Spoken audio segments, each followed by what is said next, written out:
All right, we're here again. Welcome to Shelly's Nest. This video is about our travels to Independence, Missouri and what we did there, although most of what we did there was visit family. Yep. But we got a few other things squeezed in.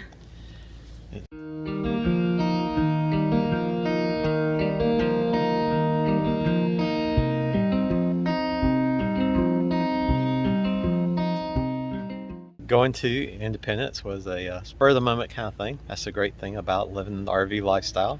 We went from Huntsville, Alabama to Independence or Blue Springs, Missouri. Instead of driving straight through, which would have been 10 or 11 hours. About 10 or 11 hours. Yeah. As far as RV travel time goes. We stayed halfway in a Cracker Barrel. And so that's one of our normal places. We haven't stayed in a Walmart yet. The Cracker Barrel's always worked out well for us. And this one was in Mount Vernon, Illinois, which was just over halfway for us, which made it nice to get into Independence a little bit earlier than like when it's dark. Yeah. We were in Independence for the last 2 weeks of October. We're walking up the driveway to the entrance of the RV park. We'll show you what the RV park looks like. Come on. Most sites are back in, as you can see here, but there are a few pull-throughs, I think 3. And if I could remember the affiliation that this RV park has, I would tell you, but it's affiliated with some church that's nearby. What you see in front of you is the main office. Right now, whether it's from COVID or they've just changed their check-in practices, you don't have to go into the office. They check you in online. It was very quick and easy for us to just come in that way. Yep, I just pulled straight up to our site number, backed in, hooked up, and good to go. And then you have the laundry right here. It has 3 washers and 3 dryers. It's $1.50 for each, so it makes it only $3 a load. And they're nice and big and roomy, so that's nice. And then the restrooms and showers.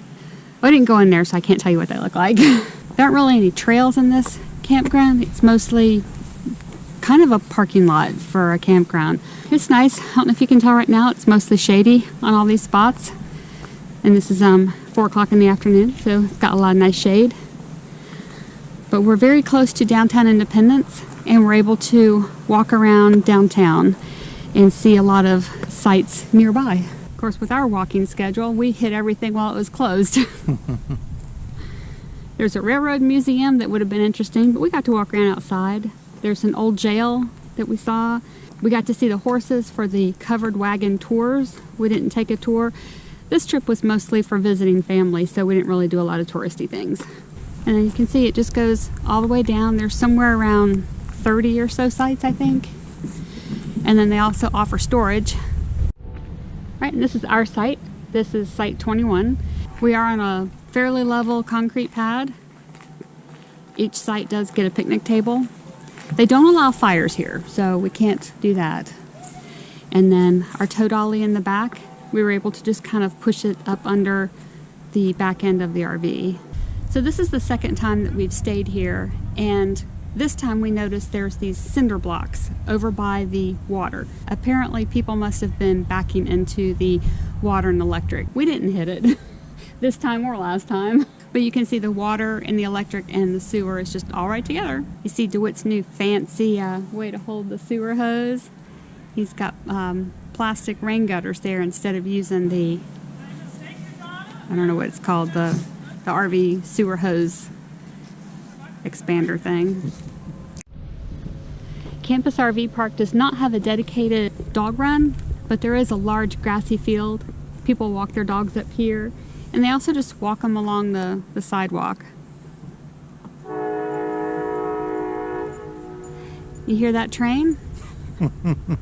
We hear it every night because we're right by the railroad tracks. After the first week, you start ignoring it.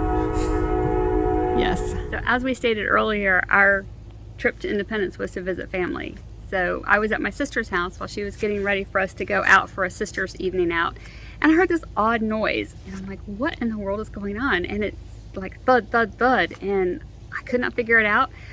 And she's been having some contract work done on her house. I was like, it sounds like contract work, but she would have told me for sure if someone was coming over to do work. And this was like 5:30 at night, still daylight out, and it would stop. I'd hear it again, it would stop. So I finally walked around, went downstairs, and I wish I had my camera ready because it would have been priceless.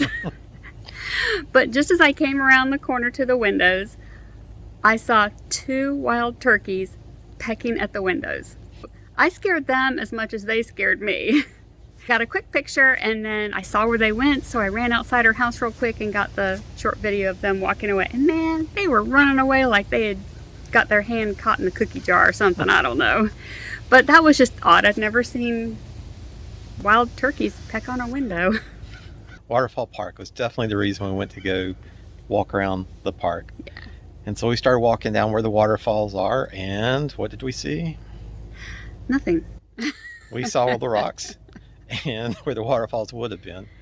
Yeah. So undoubtedly is part of the landscaping of the area. They have a man-made waterfall. Yeah. And it looks like it's been real pretty. Well, we're at Waterfall Park in Independence, Missouri, and there's the waterfall.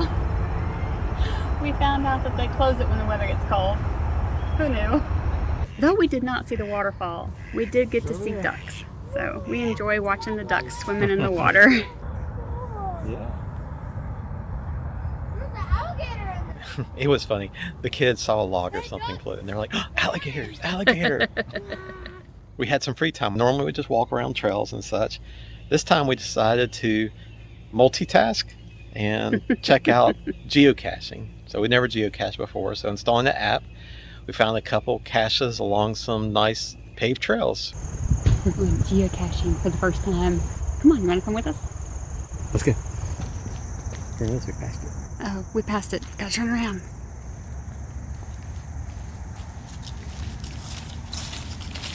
Okay, it's somewhere here. Y'all see it? First one, looking for all along the ground, and it was on the ground. So that's where you found it. I was digging in the pine straw. Yes, you were.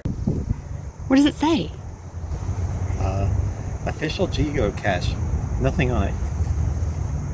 You mean like we're the first ones we'll put our name on it? Looks like it. Well, that's very cool. And then another one was much further, probably about another mile down the trail. It's our second cache. It got us out walking around, so that was really nice. It was fun to go on the hunt. Yeah. So near the end of our stay was Saturday, October 30th, and we kept hearing these engine sounds. And we are near the railroad tracks, as we stated earlier, but it didn't really sound like a train. Yeah. It sounded like an old steam engine.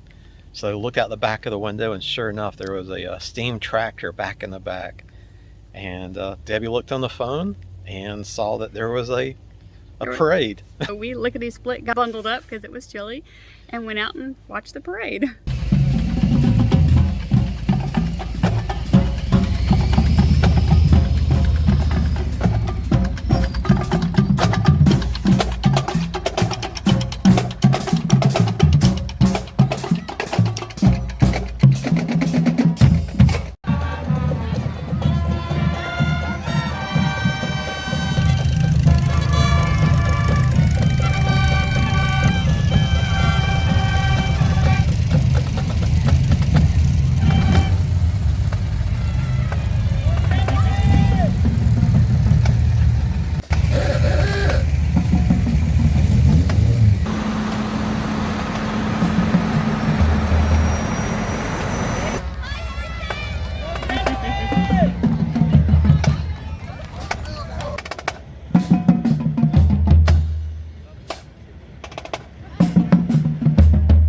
Thank you for joining us on our time in Independence. Until next time. Later. Are those our trash dumpsters? Why, yes, those are trash dumpsters that we can use from the RV park. And why, look, there's a storage building where they keep their maintenance equipment. So we had some downtime. So suck a toe all the way to Mexico. While you're there, wash your hair. That's all. That's the end of it. You knew more of that rhyme than I did.